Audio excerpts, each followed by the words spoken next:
All right, so in this first video, we're going to be talking about the three types of relationships. So the three types are acquaintances, friends, and intimates. And we're also going to be talking about how our interactions within these different relationship types are highly dictated by culture. So that's what's going to be in here, and then there's going to be an exam prep and a reflection question. Okay, so let's talk about the first relationship type. So these are the ones that we feel least close to, and these are acquaintances. These are just people that we know by name, but whom our interactions are highly, impersonal. I mean, for the most part, we're just kind of doing what it's called impersonal communication or surface level chit chat. So this is going to be somebody maybe at work that you just pass by and it's like, oh, hey, how's the weather? Or something like that. That's going to be an acquaintance type person. You wouldn't necessarily share a lot of information with this type of individual. So our goals within these types of relationships are really just reducing uncertainty. So we've talked a lot about uncertainty reduction. So that's a large part of communication altogether, but especially in these one-on-one situations. So like say you're sitting next to someone in class on the first day and you're wanting to get to know them because say that, you and their teacher has made y'all partners for this semester. So you may just start asking questions just to get a feel for, what they're like, what they think. That just is naturally what we do as humans. So the other thing that we want to pay attention to with acquaintances is that a lot of times we're focused on saving face, meaning we always want to have make a good impression. We want to keep a positive self-image. So maybe in a situation where you're communicating with someone that you don't know very well, an acquaintance, you may say something, but then maybe they kind of took offense to that, or it wasn't how you thought they would take it. So you might kind of backtrack or change what you said. And that's an attempt to save face, as they would say. So that's typically what the interactions are like with our acquaintances, and then we'll talk about friends next. So sometimes we start to really get to know our acquaintances, and then it kind of develops into an actual friendship. So the guidelines whenever you are talking to an acquaintance is just make sure, you should initiate conversation. Say like you were sitting next to someone in class and it's a few minutes before class starts, it would be kind of awkward to just both sit there and not say anything. Some people may feel very awkward initiating a conversation, but that's something we should work towards, is being able to feel confident enough to communicate with somebody next to us. So then make relevant comments. So you want to make sure that you're paying attention to what they're talking about and making sure that your messages connect with that. Basically, you don't want to just ignore what they're talking about and go down an entirely different path. You want to make sure you're making relevant comments. And then develop other-centered focus. So one of the best things you can do is really listen to other people, to pay attention to what they are talking about. Because if you think about someone that maybe you're not close with, that you consider an acquaintance, but you really like them, it's often because they seem very attentive to the messages that you send. So you want to be that for other people. And then engage in appropriate turn-taking. Turn-taking is so vastly important with acquaintances, with anybody, right? We shouldn't be talking over people. We should be making sure both people get a chance to communicate. And so, especially if you are someone like me who can be a talker, it's important that you recognize when you might be jumping in and not letting someone communicate. So make sure you're doing appropriate turn-taking. And then be polite. So that is something, I guess everybody's going to have their own perception of that. But for the most part, think about the guidelines of the culture. What does the culture view as polite or not polite? You want to pay attention to those things and try to adhere to those rules whenever you're talking with acquaintances. Next, we're going to talk about friends. And so friends are people that we have voluntary relationships with, meaning that we are actually pursuing more interactions with them, and they're a little bit more personal. We're going to be a little bit more in-depth in our conversations, meaning that we might share more of our, our opinions, our feelings, because remember on the last slide we were talking about uncertainty reduction. We have to work through this, okay, we kind of slowly start telling people information to fill it out, because we're always kind of trying to save face a little bit. We don't want to talk about something awkward if the other person doesn't agree or if it would be weird. So we fill that out, right? And then over time, if we continue, like say we have an acquaintance, we continue to talk, we continue to fill things out, we continue to have things in common, we may develop more of a friendship. And so this means that we talk about more topics. We'll maybe go a little deeper. But one thing with friends is that since they're kind of in the middle, right? So we have a lot of friends, potentially. We might have a lot of friends, but these are not like our inner circle. So we'll talk like intimates, which we'll talk about next. That's like your inner circle. Friends are just more than acquaintances, but not people you would say like these are my people, right? So anyways, what I was going to say about that. So one of the main reasons we have friends is because of the context in which we know that person. Meaning, like, if you have work friends, right? I have a really good work friend, which would be my boss. And I feel like we've started really developing more of a friendship over the last year because I've been at the same campus with my boss, which before we didn't necessarily, like, we talked a lot, like when they hired me. We got along well. We talked pretty often. But because we weren't at the same location, we just didn't see each other a whole lot, which one of the things that, if you see on the slide, it says that life stages, location, and convenience play a role in this. It's a lot more convenient now because literally my boss's office is right next door. So if I think about something, I'll just even just yell across and be like, hey, did you see my little email? I'll just say something random to him. We talk a lot more because it's convenient. Right, we're at the same location. We're also at the same life stage. Our kids we both have boys that are almost exactly the same age. So we have a lot of stuff to talk about. So of course that's going to develop us from acquaintances a lot faster into this friend category. All right, so here's some guidelines for keeping healthy friendships. So initiation, again, is the first. This one differs a little bit from acquaintance initiation because acquaintance initiation is more like just acknowledging the other person, being polite, doing those things. Whereas this is being more proactive about reaching out to that person. For me, I always know that my boss is in his office on Thursday morning, so I tend to try to stop by and just say, hey, how are you doing? Because I always know, and that's just a way to keep that relationship going.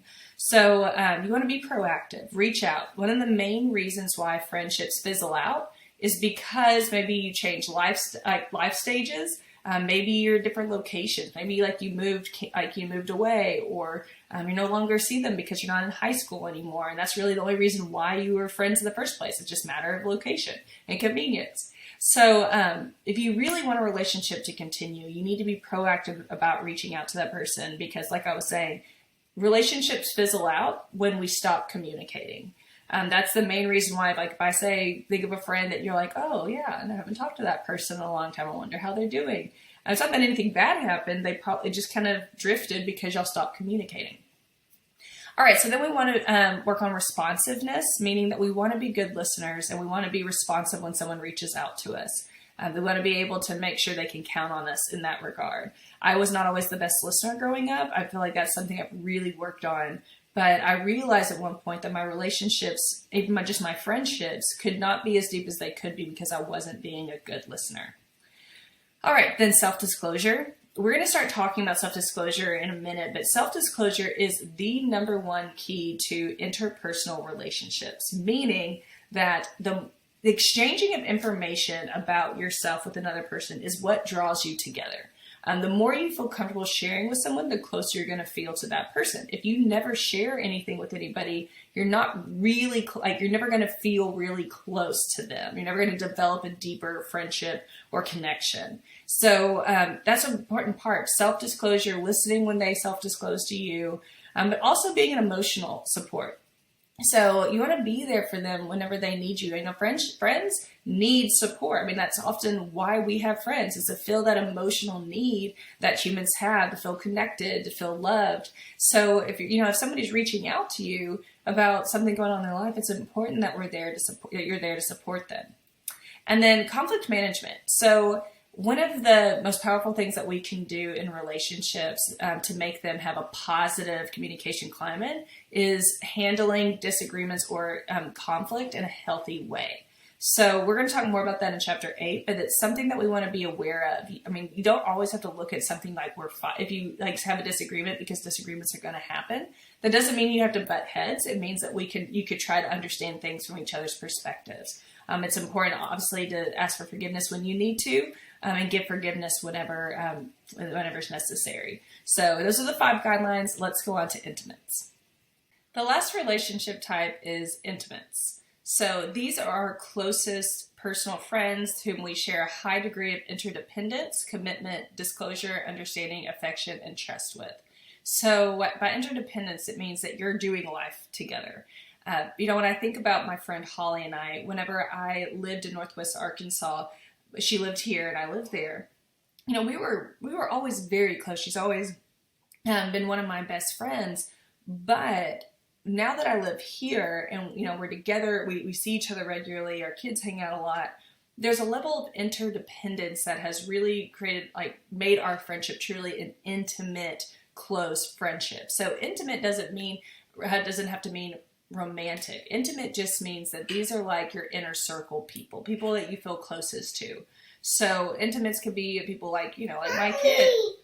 Speak of the devil running in. A little sick. Hello. Want to show the car? Can you show them your car? Here's my car. Okay. Can we go to Daddy? Yeah. Thank you. Mama. Bye. Okay, so he would be an intimate, and so would my husband. But then also just your closest friends, your family. If you're very close to your family, that's going to be part of it. So it's just important that I wanted to make that acknowledgement that there's platonic relationships and then there are romantic relationships, and both of those can be intimates. So next, I wanted to say usually intimates have very few intimate relationships. These are people, like I said, this is your most closest circle. So a lot of people would say they just have very few intimates in their life, or intimate relationships in their life.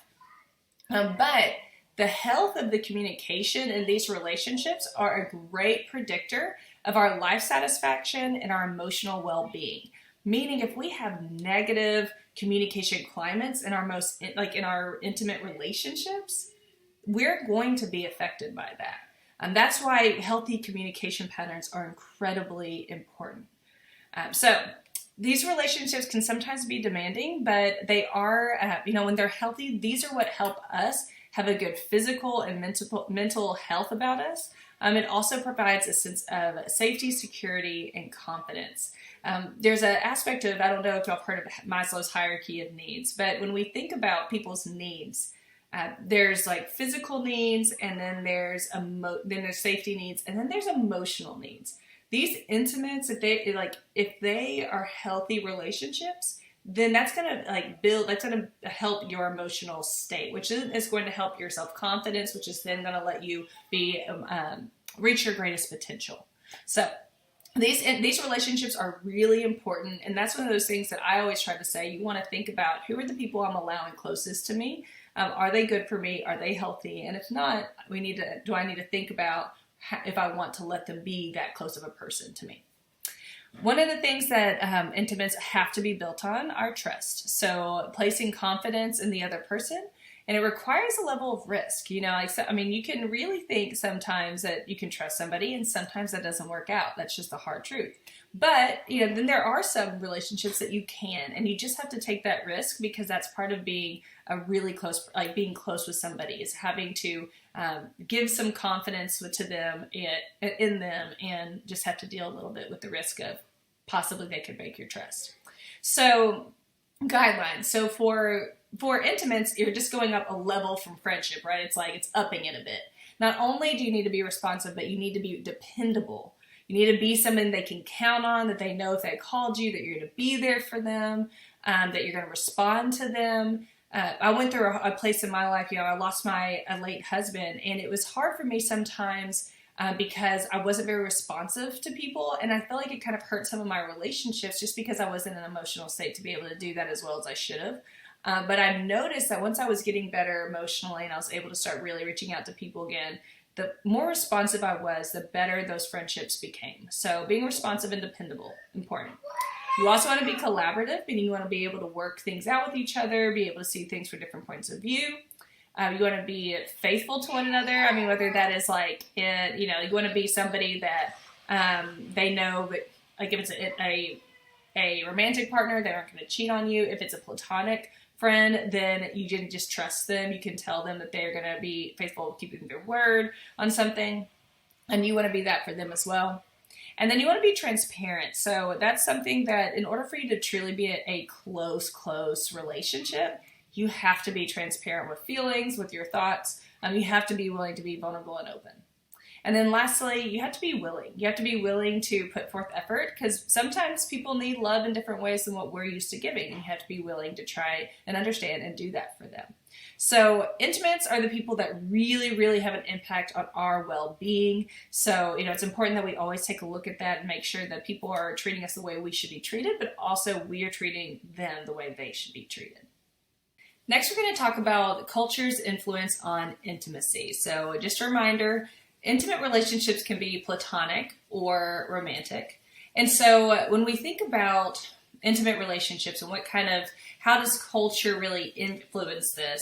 Our culture, our co-cultures, our cultural identity, it really dictates a lot of what we think is appropriate for the relationship, what we expect, what our needs are from the other person. But when this aspect of relationships was studied, there were 4 main things that all intimate relationships have some level on the spectrum of. And it's these 4 things. First, physical touch, sharing of important ideas and opinions, sharing important feelings, participating in shared activities. So, like I said, even if you are a platonic relationship, there's a level of appropriate touch or an okay amount of touch. So, even just like for me, like my son, obviously I touch him a lot. I kiss him and hold him, and so sweet. But then I think about like my friend Holly that I've talked about, and I obviously I'm comfortable with Holly touching me. Holly's actually a much touchier person, so she's gonna oh, are you okay? Rub your back or hold your hand if you're upset, or I'm not as touchy of a person. So sometimes I have to realize when the person that I'm with needs that physical touch, like if that's something about them that they require. Even if it's just a friend who likes to be, their arm around them or pat on the back or something, I have to remember that that's something that some people need, because physical touch just really isn't my main thing. But for me, sharing of important ideas and opinions and also my feelings, that's really big to me. Also shared activities. Like I'm really big about times put together. I really am passionate about deep conversations. So my husband doesn't really love having long, deep conversations for hours on end like I do.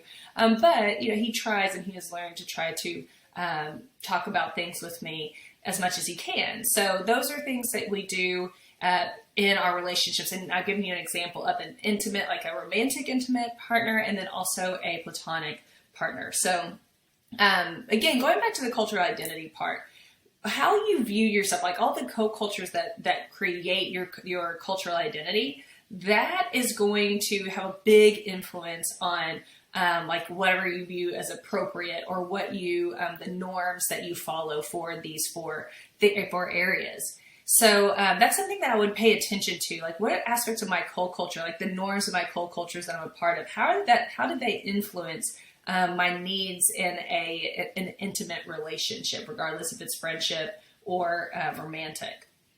So let's see what else.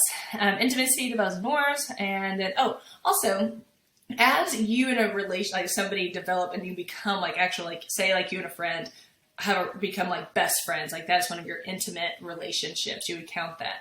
The two of you will start developing your own set of norms, and also start growing along with each other on what kind of, the more you interact with each other, what you'll start to realize what the other person needs, and then you'll kind of have your own way of doing things. And it may be a little different than what you would normally do in your co-culture group. So you may have a friend that you can talk very deeply about things with, and you can be very more emotional, but then maybe with other people you tend to not do that because you feel some kind of expectation not to be real emotional or to share a lot of feelings.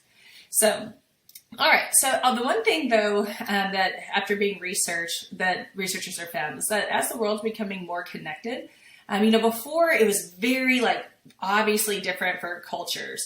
But now that the world's getting connected, and with travel, social media, all those things, it's actually becoming that our generations are becoming increasingly less pronounced different. Meaning that, if you go to an Asian society versus America, it's not quite as different as it once was, how people act within these intimate relationships. So I just found that very interesting, that over time things will continue to change in that regard. Here are this video's exam prep questions. Go ahead and pause the video, write your answers, possibly think of your why for each answer, and then press play when you're ready to continue.